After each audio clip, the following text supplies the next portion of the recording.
हरिओम तत्सत। जय गुरुदेव दत्त।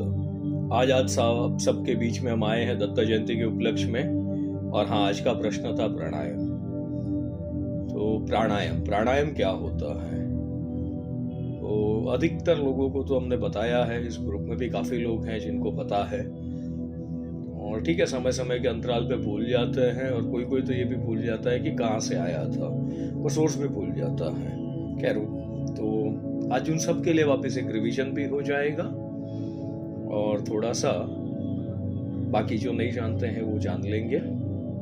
प्राणायाम, प्राणों का व्यायाम नाम प्राणायाम। शरीर का तो हम लोग कसरत करते हैं, प्राणायाम भी करना चाहिए। प्राणायाम से क्या होता है? तो प्राणायाम से हमारे शरीर के भीतर की जो श्वास नली है, ऑक्सीजन वायु, और ये वायु जो है ना शरीर में बहुत एक महत्वपूर्ण भूमिका निभाती है।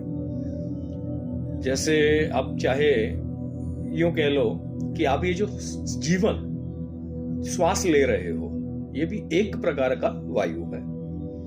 आप भोजन लेते हो, जब वो भोजन अंदर जाता है, अंदर जाने के बाद वो जो बचता है ना, और कभी हमको ऊपर से गैस आती है, कभी नीचे से गैस आती है, वो भी एक है वायु।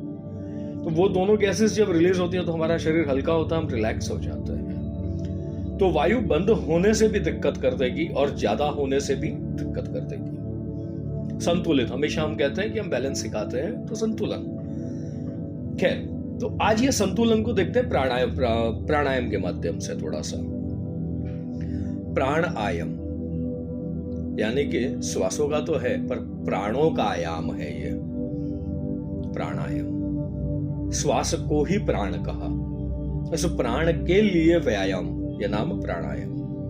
प्राणायाम करने से हमारे जो फेफड़े हैं, फेफड़ा कहते हो आप कोई, तो जो फेफड़े हैं, फेफड़ों के अंदर हमारे गंध भरी होती है। जब आप सबके घर पे होगा, एसी होगा, तो एसी को जब क्लीन करने वाला आता है ना, तो आपने देखा होगा एक पतली सी जाली निकालता है, उसको एक वो पानी का प्रेशर से क्लीन करता है। जब उसको पानी के प्रेशर से क्लीन करता है तो जितनी भी गंदगी वगैरह उस जाली में लगी होती है वो क्लियर हो जाती है, और वो कहता है आपका एसी सर्विस हो गया। ऐसे ही हमारे फेफड़ों के अंदर भी छोटी छोटी ऐसी बहुत सी खिड़कियां बनी हुई है। इन खिड़कियों के अंदर जब गंद रह जाती है तो कहीं ना कहीं हमको दिक्कत शरीर के भीतर उत्पन्न होती है। इसी के लिए प्राणायाम है। प्राणायाम करने से जब हम सांस रोकते हैं, इसमें सांस रोकने की प्रणाली श्रेष्ठ है। तो लेनी कैसे है, रोकनी कैसे है, छोड़नी कैसे है, इसके भी कोई मापदंड दिए हुए हैं। हम लोग वो मापदंड वगैरह तो कुछ देखते नहीं है।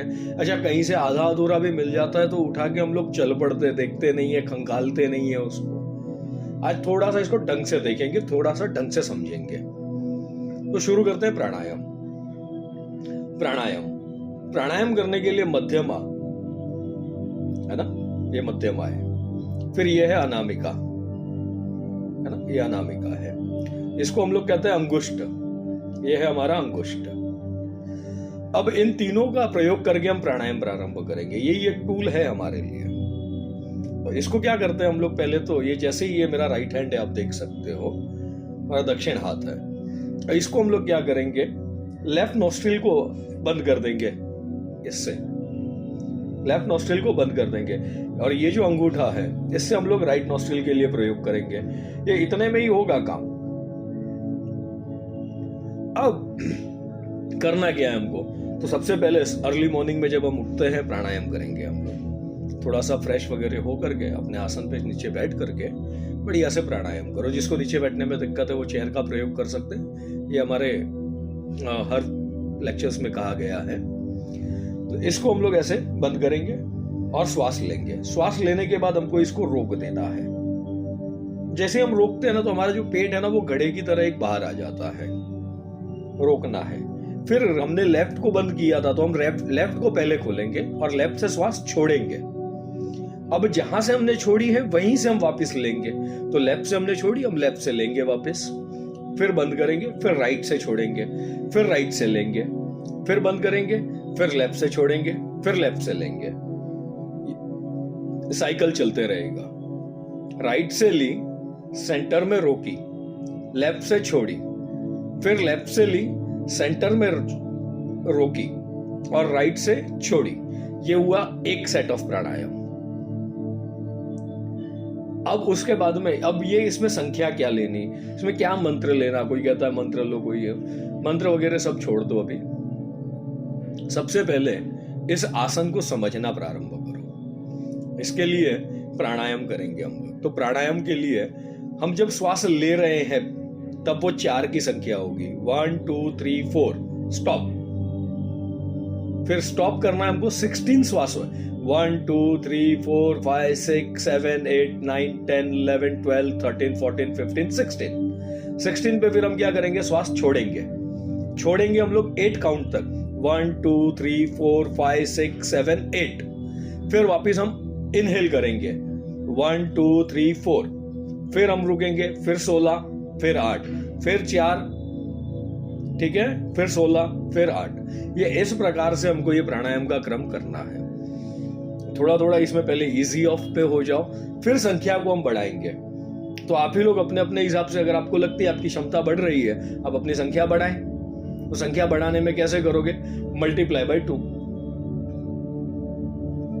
4 ली थी, 8 लेंगे, 16 रोकी थी, 32 रोकेंगे, 8 छोड़ी थी, 16 छोड़ेंगे। इसमें रोकने का क्रम महत्वपूर्ण है। जिसने अपने सांसें 1.5 मिनट तक रोकने की जिसमें थी ना क्षमता, वो कोविड को इजीली पचा गया। इससे ज्यादा क्या आपको ज्ञान दे इसके बारे में, फिर ज्यादा कुछ कहे तो हाँ। बाकी हाँ, आज के लिए इतना ही, और आप सबको दत्त जयंती की हार्दिक शुभकामनाएं। गुरुदेव दत्त। शिवो।